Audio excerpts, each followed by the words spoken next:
Second కళ్ళు మూసి తెరిచి ఒక రెప్ప పాటే అదే ఒక సెకండ్. దేవునికి స్తోత్రం. ఒక నిమిషమున ఒక రెప్ప పాటున 2 కార్యాలు రాయబడి ఉన్నది. యేసు ప్రభు యొక్క రహస్య రాకడలో ఒక నిమిషమున జరిగేది ఏంటి, ఒక రెప్ప పాటున జరిగేది ఏంటి?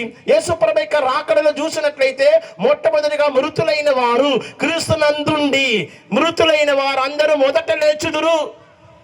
వారి వెంట పెట్టుకొని యేసయ్య తిరిగి రాబోచున్నాడు. క్రీస్తునందుండి మృతులైన వారందరినీ వెంట పెట్టుకుని తిరిగి రాబోచున్నారు. అది ఒక నిమిషంలో జరగబోచున్న సంభవం. మన శరీరంలో ఉన్న రూపాంతరం అనేది ఒక రెప్పపాటున జరగబోచున్నది. హల్లెలూయా. ఈ దినములలో మనమందరము ఈ ప్రకటనతో జీవించదము. అన్ని సత్యాలు ఒకే గడిలో ఒకే సమయంలో ప్రకటించాలని సమయం చాలదు. మనమందరి కళ్ళు మూసుకొనిదము.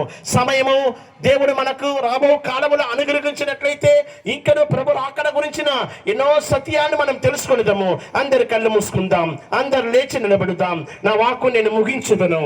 ఈ దినములలో ప్రభు మనల్ని ప్రేమించి, సంఘమును ప్రేమించి, ఈ ప్రాంతంలో ప్రజలను ప్రేమించి అనుగ్రహించినటువంటి ఈ స్వార్థ స్వస్థత మహాసభల్లో దేవుడు మాట్లాడినటువంటి రహస్యములను మనము మరొకసారి జ్ఞాపకం చేసుకునవలెను.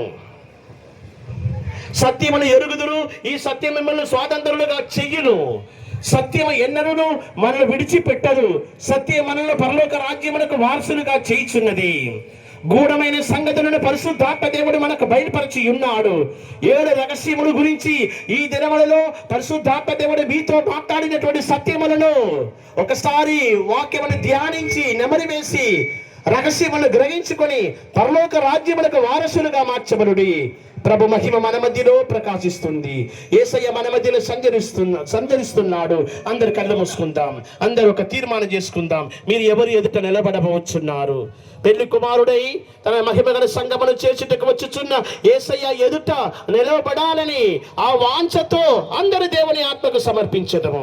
యేసయ్యా, నీవు త్వరలో తిరిగి రాబోచున్నావు. నేను నీ ఎదుట నిలబడాలి.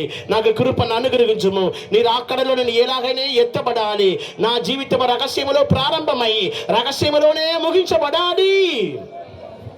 ఆ రహస్యములో దాగి ఉన్న సృష్టికర్తైన దేవునికి నేను